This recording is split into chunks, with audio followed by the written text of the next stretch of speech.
Olá, seja bem-vindo ao Observações. No programa de hoje, nós vamos falar sobre a situação das doenças causadas pelo mosquito transmissor Aedes aegypti. Esse que transmite aí dengue, zika, chikungunya, febre amarela com um currículo muito extenso e que tem causado diversos transtornos. Segundo o último boletim epidemiológico, Itaúna aparece com 12,7% no índice de infestação, o que é considerado alto risco para a epidemia de dengue. E quem vem falar para a gente sobre o que está sendo feito para evitar isso é a coordenadora do setor de vigilância ambiental da Prefeitura de Itaúna, Jordana Vieira. Bom, Jordana, obrigado pela sua presença aqui no nosso programa para falar sobre isso, porque a gente sabe que é uma situação alarmante e que vocês têm enfrentado diariamente, né? Sim. Queria agradecer a oportunidade de poder conversar um pouquinho sobre a situação que o município se encontra. Realmente é um período muito delicado que a gente vem passando, desde dezembro até mais ou menos maio, que a gente considera como um período sazonal. É realmente um período muito delicado, onde a gente tem altas temperaturas, muita disponibilidade de água, né, chuvas. Então, esses são fatores que realmente impactam e aumentam considerável a quantidade de mosquito no nosso município. Agora, eu começo o nosso programa te perguntando o seguinte: como que você avalia hoje o atual cenário da dengue, não só aqui em Itaúna, mas em Minas Gerais e no Brasil como um todo? Infelizmente, hoje o cenário é alarmante. Não só Itaúna, mas vários municípios em volta mesmo de Itaúna se encontram em alto índice. A nossa regional hoje, que é a Superintendência Regional de Saúde, ela aborda 53 municípios. Desses 53, 12 municípios estão em altíssimo risco de epidemia. Então, não é só Minas, é uma questão nacional, onde grande quantidade, como eu falei com vocês, grande quantidade de disponibilidade de água, temperatura, isso tudo favorece muito para o desenvolvimento do mosquito, do Aedes aegypti. Então, infelizmente, é uma situação nacional onde a gente tem que ter muito cuidado, fazer um trabalho muito certo, incisivo, para que a gente não tenha um problema sério no nosso município e no Brasil. Agora, o que chama a atenção é o seguinte: os índices de 2023 estão muito elevados em relação a 2022, 2021, que era ali os resquícios da pandemia. Como que a pandemia de Covid-19 impactou diretamente nos dados da dengue aqui na cidade? Infelizmente, por causa dessa pandemia, né, que passamos, muitos moradores não autorizavam a entrada do nosso agente na sua residência, e com isso muitos focos foram deixados para trás, muita disponibilidade de criadouros para esses animais. Realmente, o nosso período de pandemia impactou muito no nosso trabalho. Teve várias residências que a gente só poderia fazer em volta, só no quintal. Então, o foco que existia dentro dessa residência, a gente não teve como fazer um trabalho. E, infelizmente, os sintomas da dengue com o Covid são muito parecidos. Então, estavam notificando Covid, e as notificações de dengue não estavam chegando. Então, isso também foi um fator muito sério, que impactou muito nos resultados da diferença do resultado do Lira do ano de 2021, 2022 para esse ano de 2023. Agora, o que tem causado também esse aumento nos dados? Esse ano também choveu além do esperado, a temperatura que está muito quente, o que tem provocado isso? Realmente, esse ano, finalzinho de 2022 para 2023, a gente teve um índice muito alto. O ano passado, aqui no nosso município, a gente teve uma enchente no município, disponibilizando muitos criadouros. Foram formados muitas poças, e ali era um ambiente ideal para o desenvolvimento, porque é um lugar mais quieto, essas poças, mais quente, temperaturas elevadas. Então, tudo isso favoreceu mais disponibilidade de criadouros, mais disponibilidade de ovos depositados. Automaticamente, a quantidade de mosquitos na nossa cidade aumentou considerável. Agora, nós temos aqui em Itaúna e também na região centro-oeste, como você disse, muitos casos confirmados, mas também muitos notificados. Explica para o nosso público qual que é a diferença entre caso confirmado e aquele que é notificado, porque tem uma diferença muito grande aí e que na hora da gente saber essas informações, as pessoas confundem, né? Confundem. Existe uma diferença bem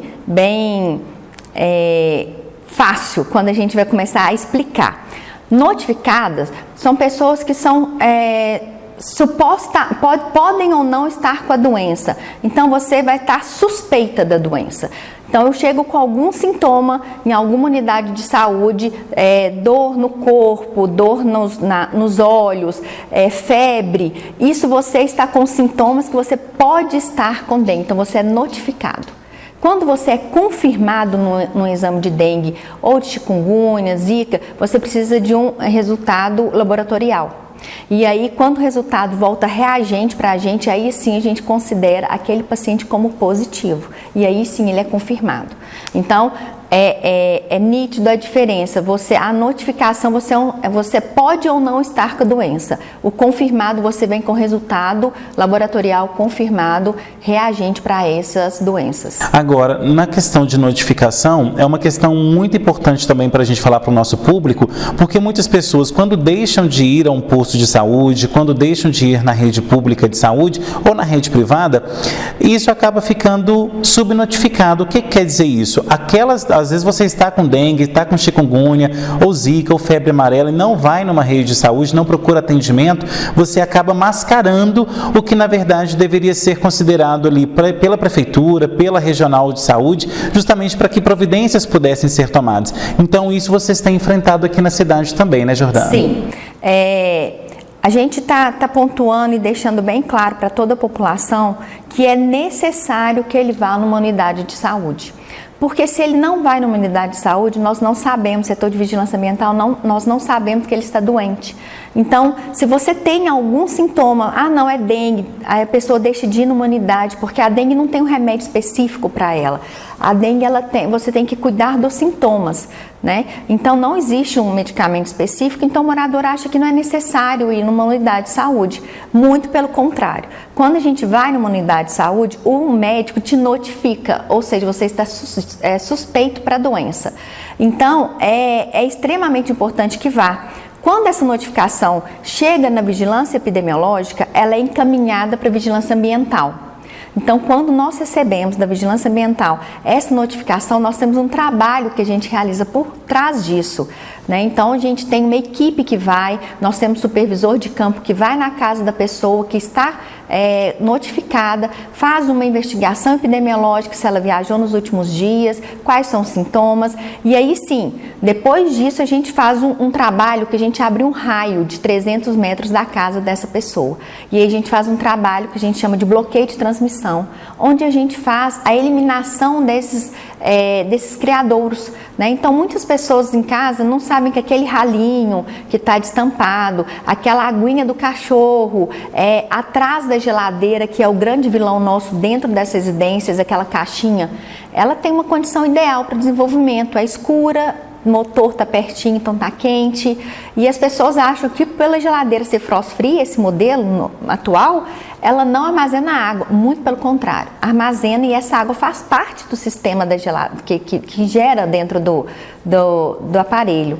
Então, é de extrema importância a gente receber essas notificações para que a gente cesse esse ciclo do mosquito. Então, se a gente faz um trabalho bem feito de bloqueio de transmissão, a gente literalmente bloqueia o ciclo desse vetor, desse mosquito, podendo sim sanar eliminar até alguma larva, ovos que podem estar contaminados e passar isso para frente. Agora, quando você fala em bloqueio, significa porque vocês fazem um mapeamento, por exemplo, das regiões que estão sendo mais notificadas, aquelas regiões em que está mais surgindo casos da doença, né? Hoje a gente está trabalhando da seguinte forma.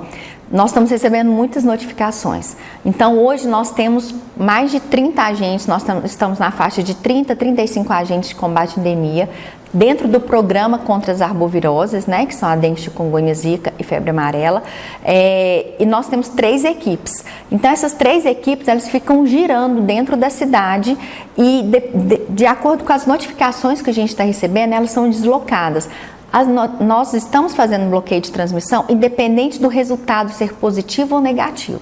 Então a gente já está fazendo porque pode ser que o resultado demore.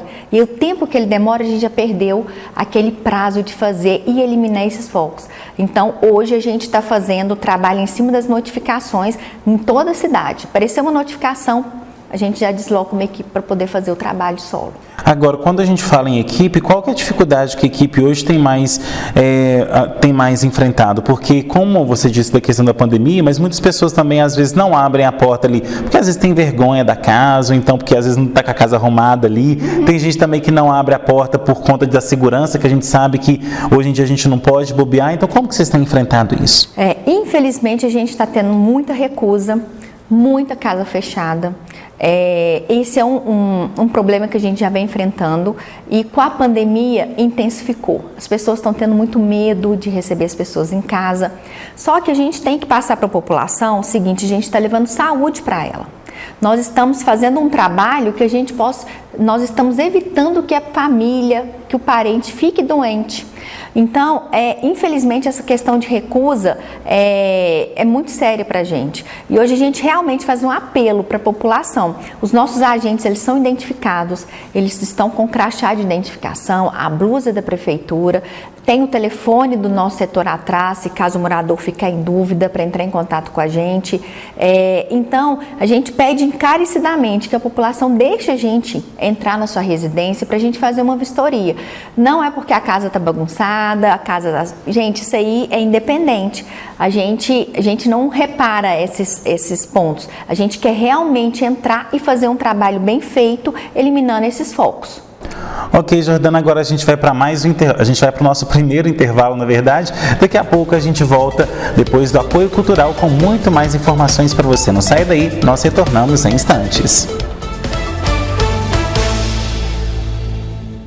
A Pramina Seurb é especialista em regularização de chacreamentos clandestinos e loteamentos irregulares na região centro-oeste de Minas e aguarda você de Itaúna e região para legalizar de maneira rápida e objetiva os seus imóveis. Pramina Seurb, ligue 3246-9702 ou 99669-1755. Quem doa órgãos faz a vida continuar. Mas quais são os dois tipos de doador? O primeiro é o doador vivo, uma pessoa maior de idade, juridicamente capaz e saudável que concorde com a doação, desde que isso não prejudique a sua saúde, é claro.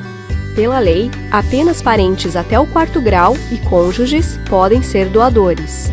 Já a doação em vida sem parentesco só acontece com autorização judicial. Doadores vivos podem doar um dos rins, parte do fígado, da medula ou dos pulmões, desde que haja compatibilidade sanguínea e que seja feita uma avaliação clínica do doador. O segundo tipo é o doador falecido, ou seja, qualquer pessoa com diagnóstico de morte encefálica ou parada cardiorrespiratória, desde que a família autorize a doação. Nesses casos, um único doador pode doar rins, coração, pulmão, pâncreas, fígado e intestino, córneas, válvulas, músculos e mais, salvando muitas pessoas. Doe órgãos. Converse com a sua família.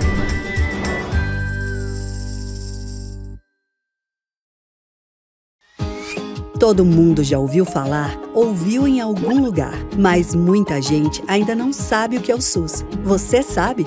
Relaxa, sem susto. Eu tô aqui para te explicar o ABC do SUS. Afinal, o que é o SUS? Ele é um sistema único de saúde do Brasil. Um dos poucos no planeta inteiro, sabia? E detalhe, ele é o maior de todos eles. O SUS é o único sistema de saúde pública do mundo, 100% gratuito, que atende mais de 200 milhões de pessoas. Que responsabilidade, né? Isso só é possível graças à Constituição de 1988. Nela está decretado que a saúde é um direito de todos e um dever do Estado. E para dar conta de que isso aconteça, a gestão é compartilhada entre o governo federal, os estados brasileiros e os municípios. Só assim, para garantir um SUS forte e saudável que abrace esse país inteiro.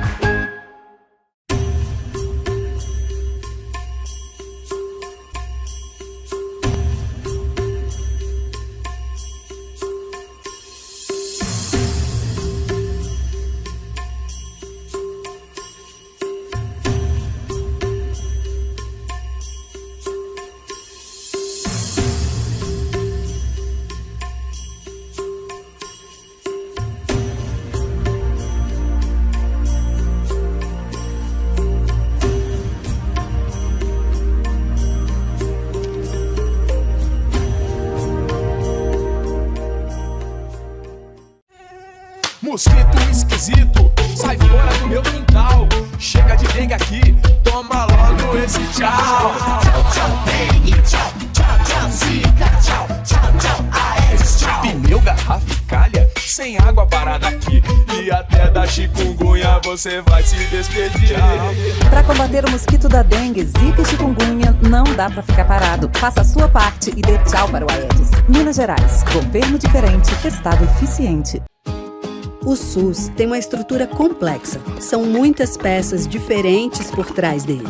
Você nem imagina. Mas para que ele exista, tudo precisa estar muito bem encaixadinho. Chegou a hora de entender como ele funciona. Como é a estrutura do SUS. Quem faz a gestão nacional é o Ministério da Saúde. Ele trabalha em parceria constante com as secretarias estaduais e municipais. Tanto o Ministério como as secretarias agem em conjunto com os conselhos. Aí você me pergunta, e quem faz parte dos conselhos? 50% representam os usuários. Isso mesmo, quem usa o SUS tem voz para decidir como ele é feito. 25% representam os trabalhadores da área de saúde e 25% representam o governo e os serviços privados ou sem fins lucrativos. Juntos, eles vão construindo o que a gente conhece como SUS, do micro ao macro, da criação até a realização. Em que ano você nasceu? Se foi na década de 70, talvez você conheça alguém que teve paralisia infantil, sarampo, rubéola, mas se você nasceu nos anos 2000, pode ser que venha conhecer também. Tem doenças que nem existiam mais voltando, porque a gente não está vacinando as nossas crianças. E elas podem até matar. Basta de disse-me-disse. Leve seu filho para vacinar. Vacina protege. Essa é a verdade. Minas Gerais, governo diferente, estado eficiente.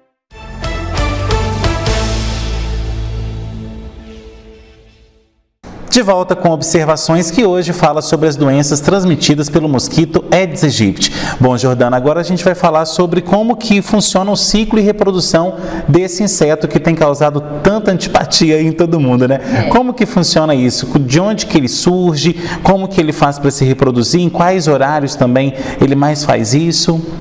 O mosquito da dengue, antigamente, tinha muito o relato que ele picava mais no final da tarde e na parte da manhã por causa da temperatura.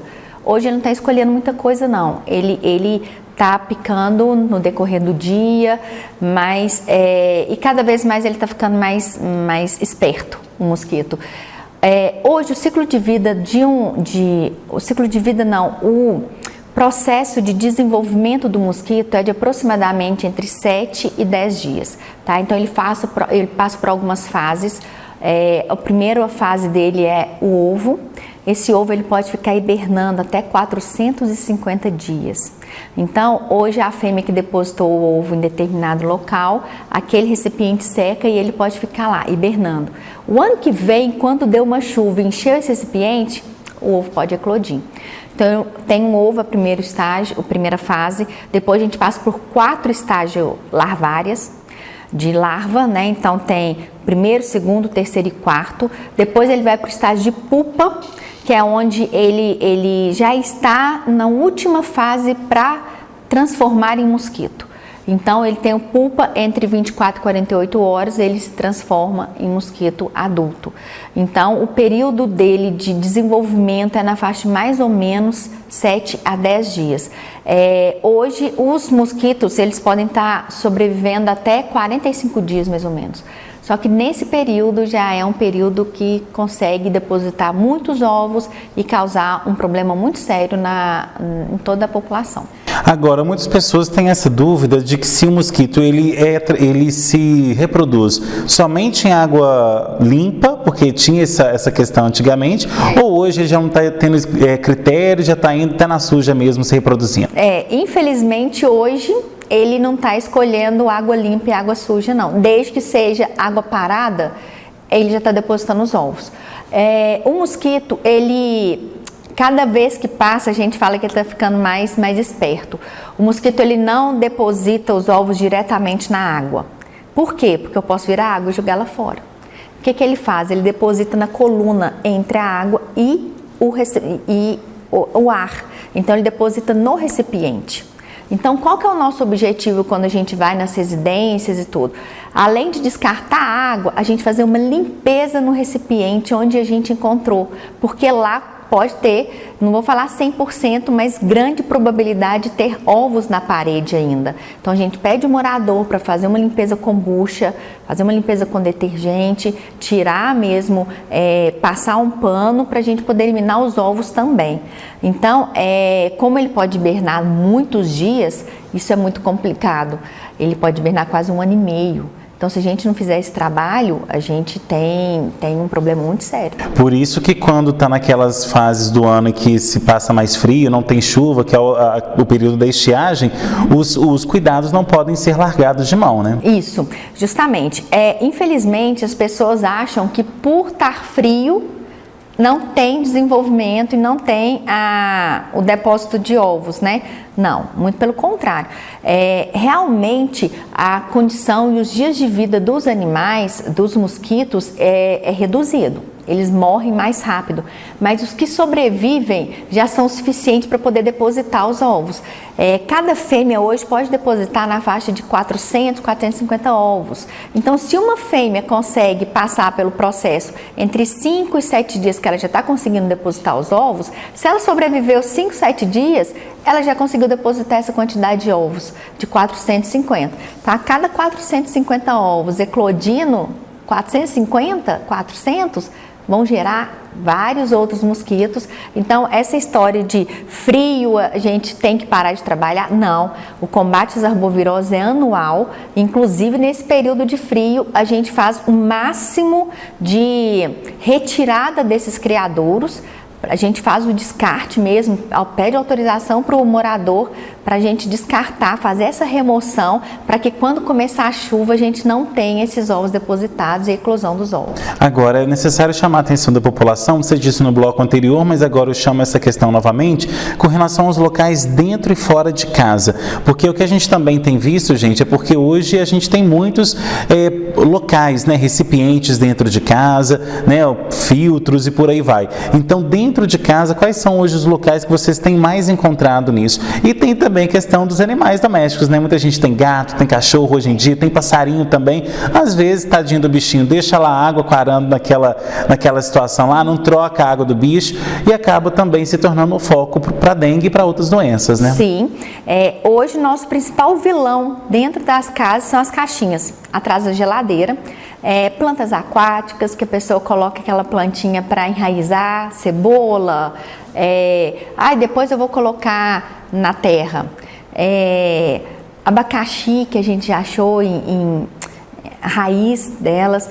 Então, dentro da casa mesmo das pessoas, nós estamos achando muito foco, sabe? É um pratinho de planta, é um reservatóriozinho que eu deixei ali só para eu poder usar depois, tampinhas.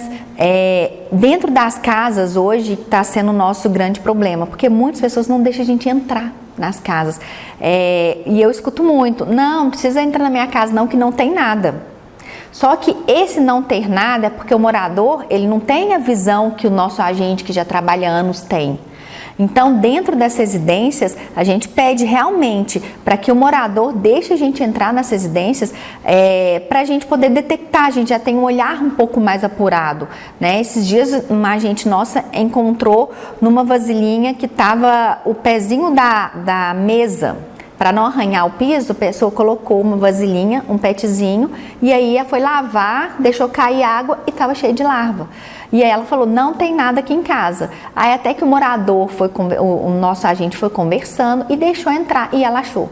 Então, ela achou, dos 4, ela achou em 2 pontos. Então, é de extrema importância. E a pessoa, a história de não ter nada aqui em casa, deixa a gente entrar, a gente fazer uma orientação, a gente mostrar para o morador. Infelizmente, os animais domésticos também são um problema, porque aquela vasilhinha de água ali, a gente tem que trocar ela a cada 2 dias, porque num período muito pequeno, o ciclo do mosquito é muito rápido. Então, já foi em casas, nossos agentes já foram em casas que o morador falou assim, eu troquei ontem, e a larva estava lá. Não, ela trocou no mínimo 5 dias. Porque a larva estava lá. E a gente orienta os moradores, descartem a água, não no curso d'água dentro do tanque, não porque aí a larva vai estar dentro da água, então descarta no quintal, na terra, no cimento, para que a larva possa morrer. E passe realmente uma buchinha com detergente em volta para que retire esses ovos que estão na parede do recipiente. Agora, ainda falando dentro de casa, dentro de casa que eu falo, dentro do imóvel, a gente também tem a questão das caixas d'água, né? Muitas pessoas esquecem de dar aquela manutenção, né? De lavar a caixa d'água, muitas até deixam a caixa, às vezes tem uma tampa que está ali destampada e que não está vendo essa situação e acaba também se tornando um grande transtorno, né? Sim. A caixa d'água é um problema para a gente, porque a caixa d'água ela tem casos que ela fica muito alta, com dificuldade de observar, de entrar e subir em determinados locais. Então a caixa d'água hoje, se você pegar dos 100 problemas de um bairro, 90 é uma caixa d'água, que aí passou um vento um pouco mais forte, deslocou a tampa. Então a gente pede aos moradores para ter uma periodicidade, dar uma olhadinha, ver se a tampa está afastada ou não. Tem hora que tem realmente um vento um pouco mais forte em determinados bairros. Vão prender a tampa com arame, com uma corda, para que ela não saia do local e deixe os nossos agentes olharem. Já aconteceu várias vezes deles irem, quando eles foram fazer a vistoria, já estava cheia de larva e já teve morador que infelizmente falou que estava abrindo a torneira e estava saindo uma larva. Então isso aí, quando a gente foi fazer a vistoria, que ela deixou a gente entrar, a caixa d'água já estava numa condição muito complicada.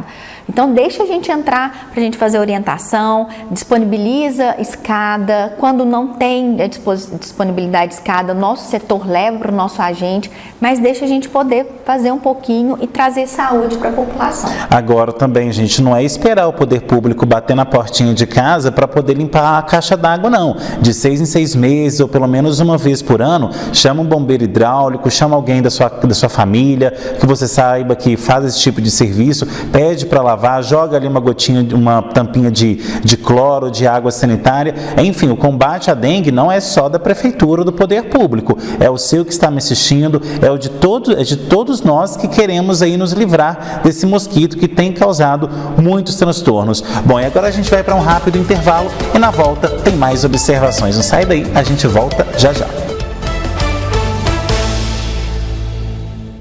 A Pramina Seurb é especialista em regularização de chacreamentos clandestinos e loteamentos irregulares na região centro-oeste de Minas e aguarda você de Itaúna e região para legalizar de maneira rápida e objetiva os seus imóveis. Pramina Seurb, ligue 3246-9702 ou 99669-1755.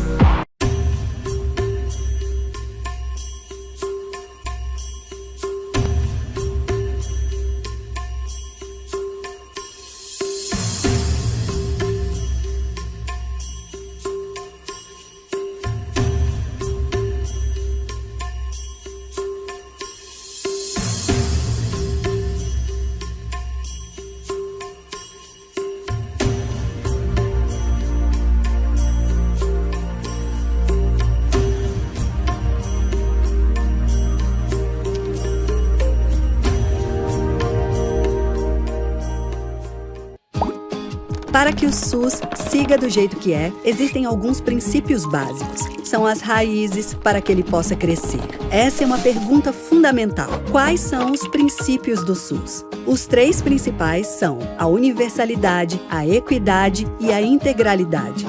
Um SUS universal significa saúde para todos.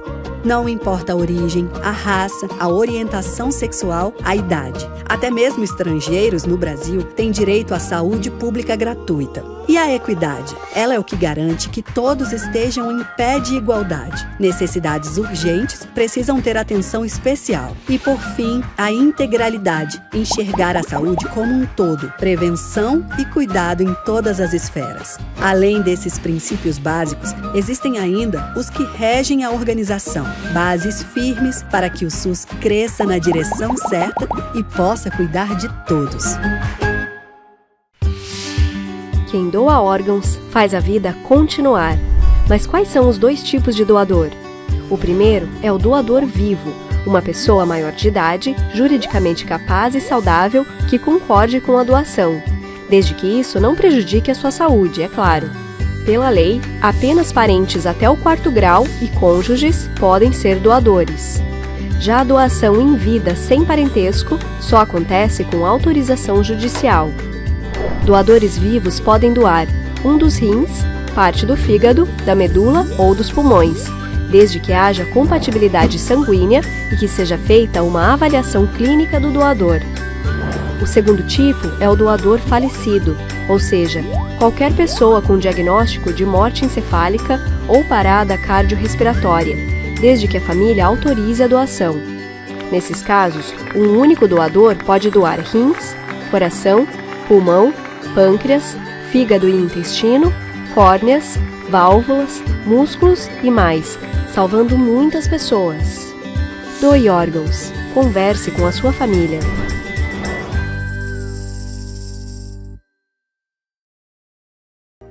Em que ano você nasceu? Se foi na década de 70, talvez você conheça alguém que teve paralisia infantil, sarampo, rubéola, mas se você nasceu nos anos 2000, pode ser que venha conhecer também. Tem doenças que nem existiam mais voltando, porque a gente não está vacinando as nossas crianças. E elas podem até matar. Basta de disse-me-disse. Leve seu filho para vacinar. Vacina protege. Essa é a verdade. Minas Gerais, governo diferente, estado eficiente. O SUS está em praticamente tudo que nos cerca. Mas primeiro, a gente tem que entender o básico. Quais são as responsabilidades do SUS? E quem é responsável pelo quê? O SUS tem uma administração compartilhada entre 3 esferas: federal, estadual e municipal. São elas que pagam a conta da saúde pública. Os municípios devem investir no mínimo 15% das suas receitas e os estados 12%. Já o governo federal investe o mesmo valor do ano anterior, mais a variação do PIB. O investimento é grande, porque as responsabilidades também são, desde atendimentos, cirurgias e transplantes até bancos de sangue, de leite e campanhas de vacinação. O cuidado chega até nos animais, com vacinas para cães e gatos. E segue pelos supermercados, pela água limpa, pelas rodovias, portos e aeroportos. É muito trabalho para que a sua vida e a de todo mundo que você gosta sigam bem. De volta com observações que hoje fala sobre as doenças transmitidas pelo mosquito Aedes aegypti. Bom, gente, no terceiro bloco a gente estava falando sobre a prevenção que você tem em casa, mas agora a gente também vai chamar a atenção das empresas e indústrias aqui de Itaúna e da nossa região. Isso, né, Jordana, porque muitas pessoas passam às vezes mais tempo dentro da empresa do que propriamente dentro de casa, ali, né, no seu reduto. Então a gente tem que deixar claro para as pessoas que às vezes dentro da empresa também não custa nada olhar se no pátio da empresa tem algum tipo de foco da dengue, né? Às vezes também no refeitório, então explicar isso para as pessoas. Hoje a gente tem uma equipe específica que trabalha nas empresas, principalmente empresas maiores, que têm mais disponibilidade de criadouros. A gente tem uma equipe específica que faz esse tipo de trabalho nas empresas. Mas o trabalho não é só nosso, não é só a prefeitura. Então a gente pede que as pessoas, que os funcionários também colaborem com a gente, porque a gente tem muito problema com marmitex, com copinho descartável nas empresas. A gente tem que fazer um trabalho em conjunto. Então não custa nada o funcionário ver um recipiente, um reservatório que pode ser um criadouro, pode ser um possível criadouro, fazer a remoção desse material. Infelizmente as pessoas, não foi eu que joguei, foi o meu colega, então não vou pegar. Mas ele tem que se conscientizar que ele está garantindo não só a saúde do colega do colega de trabalho, da mesa, da máquina ao lado. Então é de extrema importância trabalharmos juntos. As empresas, tem muitas empresas aqui em Itaúna que nós temos muita disponibilidade de criadouros.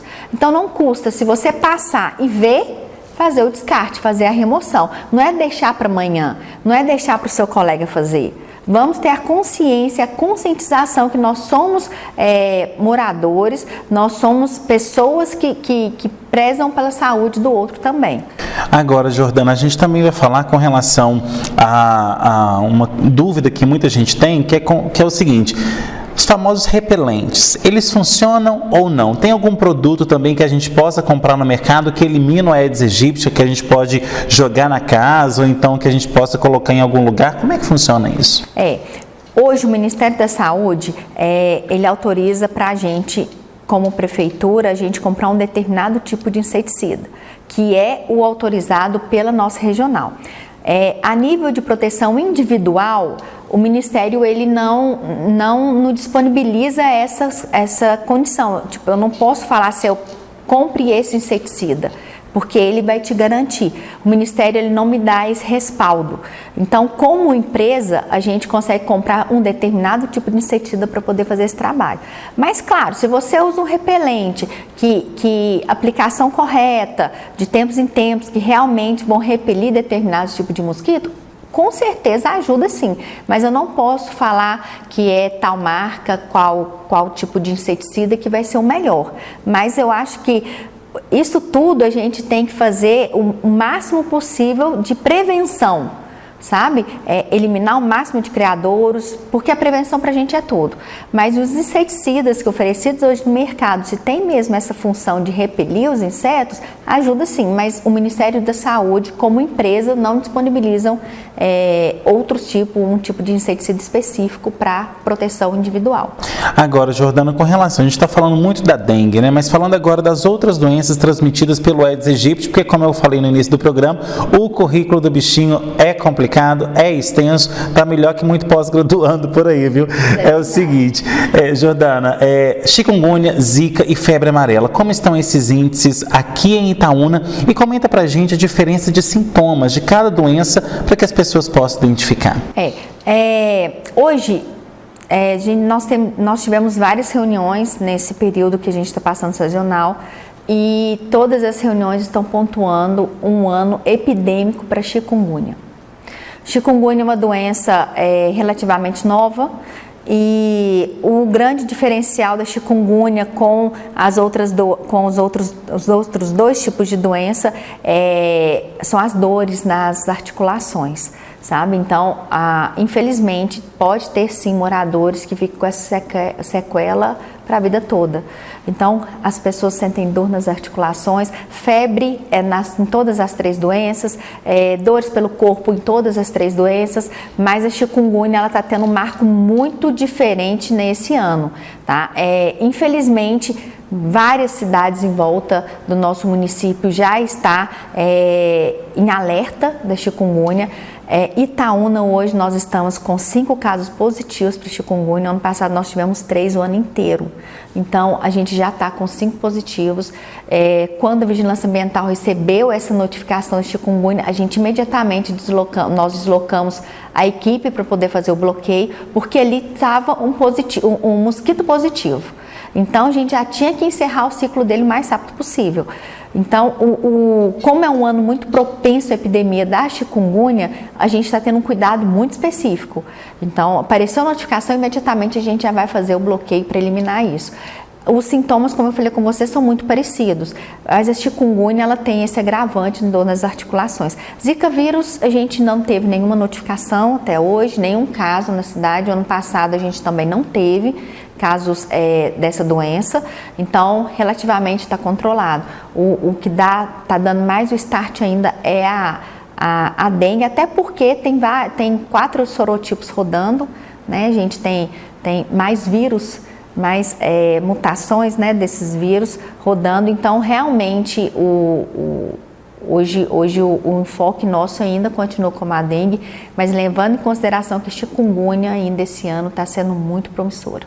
Agora, Jordana, vale ressaltar também para a população essa questão de as pessoas sentirem dor e não ir para a rede de saúde, ou seja, pública ou privada, buscar ajuda. Porque muitas vezes a pessoa tem ali um paracetamol, tem um ibuprofeno, tem ali uma dipirona e toma aquilo e aí às vezes ameniza a situação, só que aí a dor depois volta o dobro, o triplo e a pessoa às vezes até agrava, indo às vezes para uma dengue hemorrágica e por aí vai. Eu não sou médico, mas pelo que a gente, como sou jornalista, a gente vê os casos ao longo do tempo. Então, como que você tem visto isso? Essa teimosia da população em se automedicar, lembrando que quando você está com dengue, você não pode se automedicar, principalmente com alguma substância, porque senão você vai estar se envenenando, né? Então, explique como que isso também tem atrapalhado o serviço aqui da cidade em combater a dengue.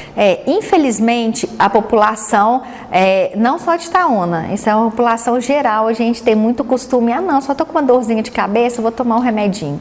Automedicar mesmo. Então, isso é um problema sério para a dengue, porque tem certas substâncias que não podem ser tomadas. E aí intensifica os sintomas, a pessoa pode entrar num quadro muito mais delicado.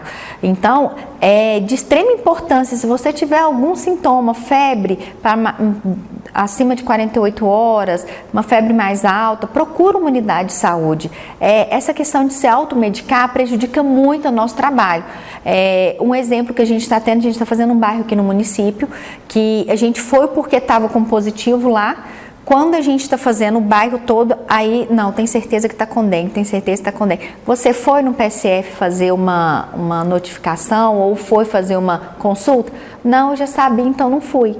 Então a pessoa cuida em casa, né, dos sintomas, mas eles não sabem o que realmente tem. E hoje, a Secretaria de Saúde, o Centro de Especialização do Dr. Ovídio, ele tem portas abertas para a população que está notificado para dengue, de 8 horas da manhã às 11 horas da manhã, todos os dias, nós estamos coletando sangue e enviando esse sangue para a FUNED. Então, é porta aberta. Quanto mais rápido a pessoa ir coletar o sangue, melhor o resultado, mais preciso a gente tem. Porque se deixa passar muito tempo, a taxa de vírus no organismo cai e aí pode dar um falso negativo.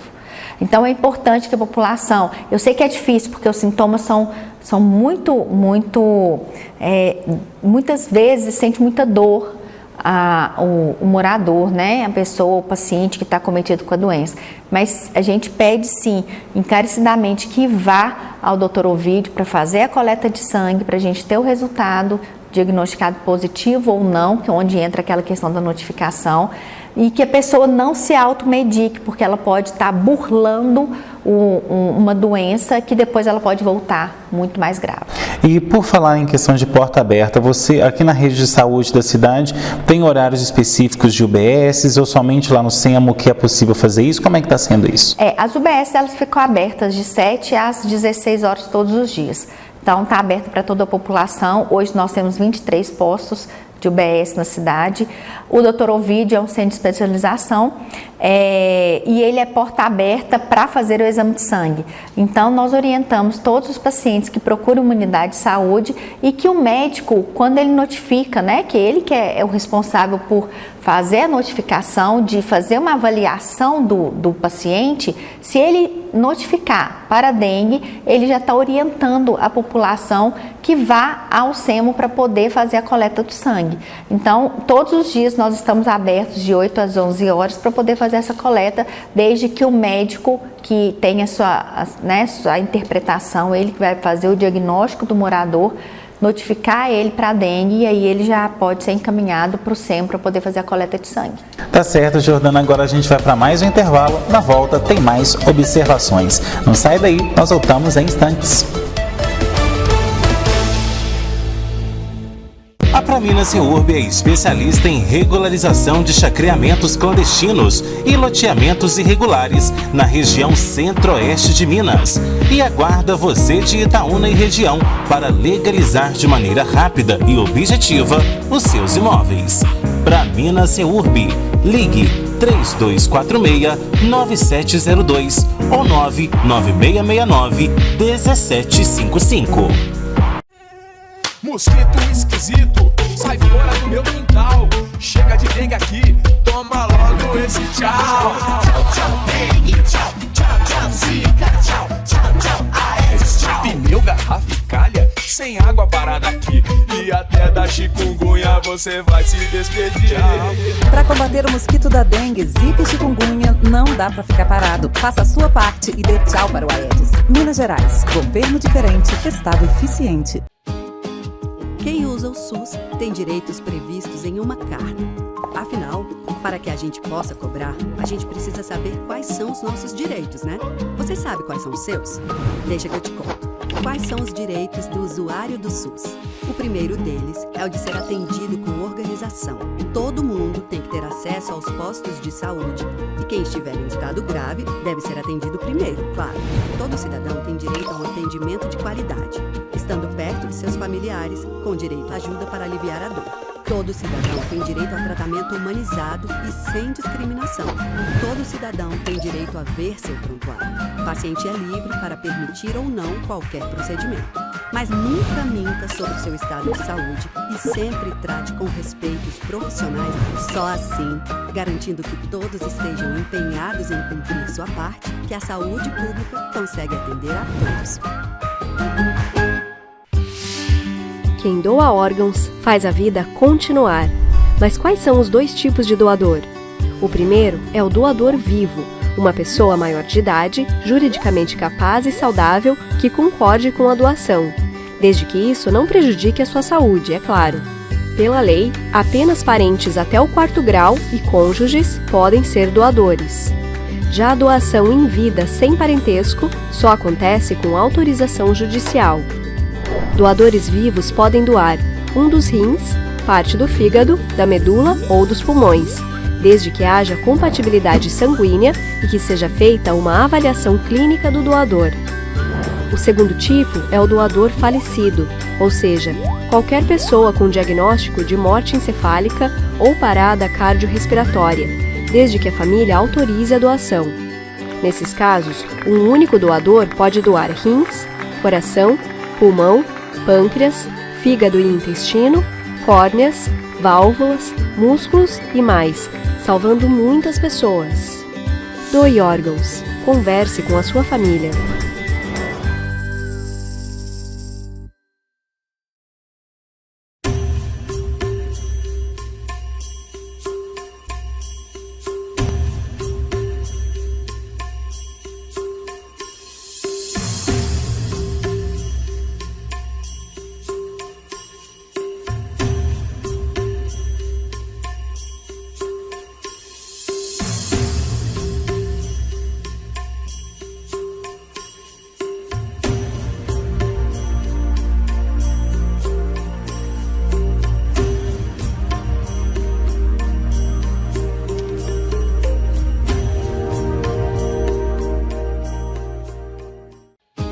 Já deu para entender que o SUS é fundamental para o nosso país, mas ainda tem um detalhe. Ele pode caber na palma da sua mão. Sabe como? Com o Conect SUS. Chegou a hora de você saber tudo sobre essa nova modernidade. O que é o Conect SUS? Ele é uma ferramenta que disponibiliza o conjunto integrado de informações em saúde. Tanto pelo aplicativo como pelo computador, você pode visualizar seu histórico clínico, o Certificado Nacional de Vacinação Covid-19 em 3 idiomas, português, inglês e espanhol, a Carteira Nacional de Vacinação Digital, resultados de exames laboratoriais, medicamentos receitados, além de um programa de alimentação saudável e atividade física. E os planos são para que a plataforma fique cada vez mais completa. Ela é a porta de entrada digital para a saúde pública. Então, não perde tempo. Baixe o aplicativo e acesse o seu Conect SUS. Em que ano você nasceu? Se foi na década de 70, talvez você conheça alguém que teve paralisia infantil, sarampo, rubéola, mas se você nasceu nos anos 2000, pode ser que venha conhecer também. Tem doenças que nem existiam mais voltando, porque a gente não está vacinando as nossas crianças. E elas podem até matar.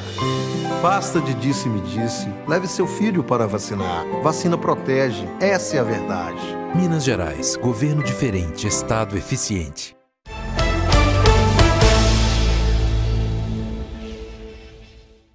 De volta com observações que hoje fala sobre as doenças transmitidas pelo mosquito Aedes aegypti. Bom, Jordana, agora a gente vai falar com relação à situação do clima, né? A gente sabe que hoje a gente está sofrendo aí a questão do aquecimento global, né? Uma elevação nas temperaturas, um tempo muito abafado também e um tempo muito doido que a gente fala, né, gente? De uma hora você sai de casa, tá um sol de rachar e quando você volta tá chovendo, aquelas trovoadas e tudo mais. Então, como que as mudanças climáticas também ao longo do tempo tem favorecido a vida aí do Aedes aegypti? Infelizmente, essas alterações climáticas também interferem sim nesse processo nosso. Antigamente a gente tinha estações muito limitadas, né, determinadas, período X a X era verão, X. Hoje, infelizmente, por causa dessas alterações, o período sazonal que a gente considera de novembro, dezembro até maio, tem hora que em outubro já está chovendo. Então, estar chovendo já disponibiliza os criadouros, né?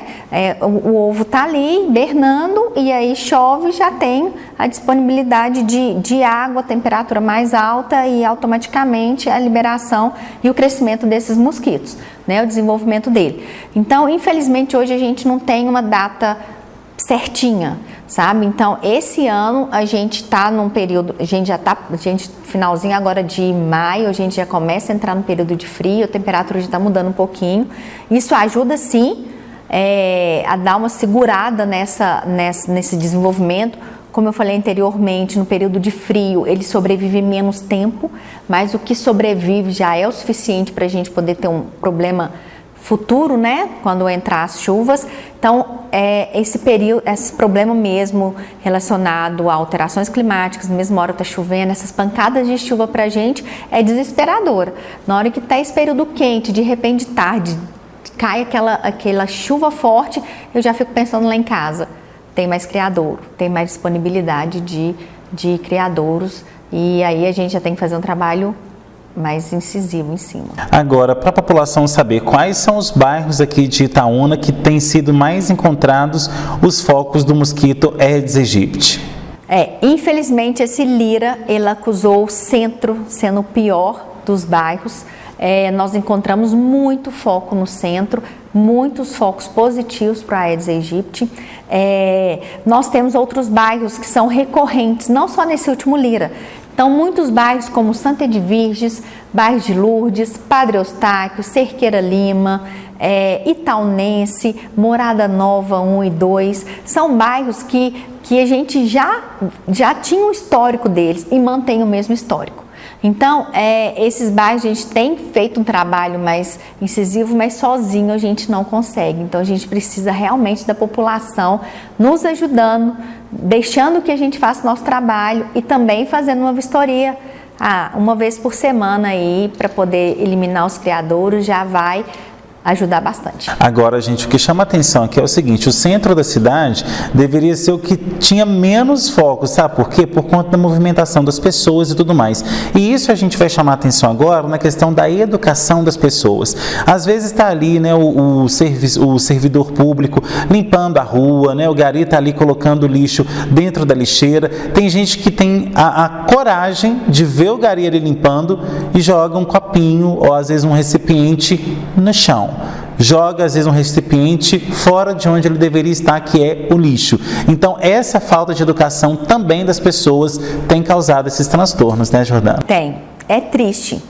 É um cenário muito triste que a gente vem passando, sabe? Porque se a população se comprometesse mais e respeitasse o nosso trabalho, a gente não estaria na situação que a gente está hoje. Então, já aconteceu várias situações com os nossos agentes de endemia, muito triste, por sinal, porque é desmerecer o nosso trabalho, da gente estar fazendo o trabalho ali e a população ir lá e descartar, literalmente, na cara do nosso agente.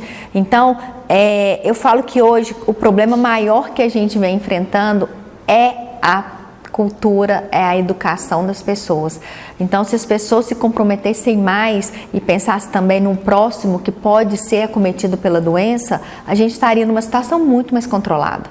Então, é lastimável a gente ver a situação que certos moradores fazem, sabe? Certas situações que o morador proporciona. Hoje eu falo que o morador proporciona o desenvolvimento do mosquito. Ele que deixa aquele copinho, ele que deixa vasos sanitários sem dar descarga. Então, eu falo que o próprio morador dorme com o inimigo. Ele disponibiliza criadouros, ele disponibiliza recipientes para que o próprio mosquito se desenvolva. Se o morador tiver um pouco mais de comprometimento, um pouco mais de educação, a gente teria um resultado muito melhor.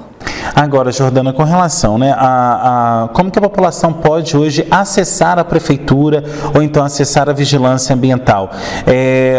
Por exemplo, muita gente tem certeza que está em casa falando, mas eu ligo lá, denuncio um lote sujo, que tem essa questão também, né? Muitos lotes aqui em Itaúna, vários loteamentos sendo abertos aí, o que tem, gente, de lote sujo aqui na cidade, não está no gibi. Então, como que a pessoa pode ligar, fazer uma denúncia? Como que vocês recebem essas denúncias e realizam ali uma vistoria, por exemplo? Hoje nós temos alguns canais. A gente tem a ouvidoria pública, que pode entrar no site da prefeitura e fazer uma solicitação. Pode ser uma denúncia, pode ser anônima, se a pessoa quiser colocar um nome também, não tem problema, é um canal que a prefeitura disponibiliza.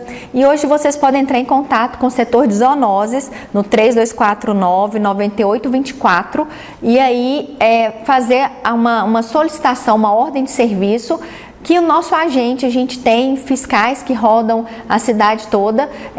Hoje nós estamos com uma demanda enorme, mas nós não deixamos de atender. Todas as demandas são atendidas pelo nosso setor. Então, vocês têm essa disponibilidade de fazer uma solicitação. A questão dos lotes vagos também é um problema sério, porque além das arboviroses, também nós temos os animais peçonhentos, né, que hoje nós estamos com os escorpiões que estão aparecendo muito. Então, também a gente pede à população para não fazer o descarte incorreto desses copinhos, dessas vasilhas que podem ser criadouros, mas qualquer coisa que vocês precisarem, o setor de vigilância ambiental está à disposição da população e para a gente tentar fazer o melhor trabalho possível e trazendo saúde para todos os moradores. Vale deixar então um recado para os donos de lotes aí, ter cuidado também com o seu lote. Você às vezes comprou aquela propriedade, não está tendo tempo de ir lá cuidar, não custa nada pagar alguém para ir lá roçar aquele mato, dar uma geral ali, porque às vezes a gente sabe que tem pessoas que são de má fé e fazem daquilo ali um verdadeiro bota fora. Então tenham cuidado mesmo, um respaldo para isso, porque como eu disse, não é só o poder público que tem que dar conta de tudo, né, Jordana? Isso mesmo. Eu acho que juntos somos mais fortes, né? Então, se cada um fizer a sua parte, vocês podem contar com o nosso setor, contar com a Vigilância em Saúde, que a gente está à disposição de toda a população para que a gente possa fazer um trabalho melhor, mas com comprometimento de todos nós. Ok, Jordana, o nosso tempo está acabando. Quais são suas considerações finais? As considerações que eu peço para todas as pessoas realmente, gente, tire 10 minutinhos semanais na sua residência, faça vistoria, retire recipientes que acumulem água, criadouros dos animais, faça a limpeza desses recipientes, cuidado com as caixinhas atrás da geladeira, ralinhos, banheiros que vocês não utilizam, fechem os ralinhos, tenham o costume de sempre jogar um pouquinho de água sanitária, pelo menos uma vez por semana, faça observação nas caixas d'água, pratinhos, né, de plantas. Isso é uma rotina. Se vocês colocarem isso como uma rotina na sua residência, vocês vão estar protegendo não só a sua família, mas toda a vizinhança. Então a gente faz um apelo que realmente se comprometam e peçam, e eu peço encarecidamente que deixem os nossos agentes entrarem. Qualquer dúvida a gente está à disposição no setor de vigilância ambiental, mas que juntos nós conseguimos fazer e trazer para a cidade um resultado melhor, um resultado positivo. Tá certo, Jordana, obrigado pela sua presença e volte mais vezes. Estamos à disposição, muito obrigada pela oportunidade. E obrigado a você também que assistiu ao Observações. Tem sugestão de pauta? Mande nesse e-mail que aparece aí no seu vídeo, programa obs@gmail.com. Você é empresário ou empresária que ainda não tem a sua marca aqui no nosso programa, não perde tempo. Faça já um contato comercial conosco no 999933060 e faça um contato com a HS Comunicação e saiba quais são os nossos planos. Você que está aí com seu Instagram ou com seu Facebook, nos siga nas redes sociais, @henriquesilva.jornalista e @programa Observações. Você que perdeu ou quer rever algum programa que já foi ao ar aqui na TV, é muito fácil. Vai lá no nosso canal do YouTube, se inscreva nele, ative o sininho e você será sempre avisado das novidades que surgirem por lá. Semana que vem a gente está de volta com mais observações, trazendo análises diferentes sobre novos pontos de vista. Tchau!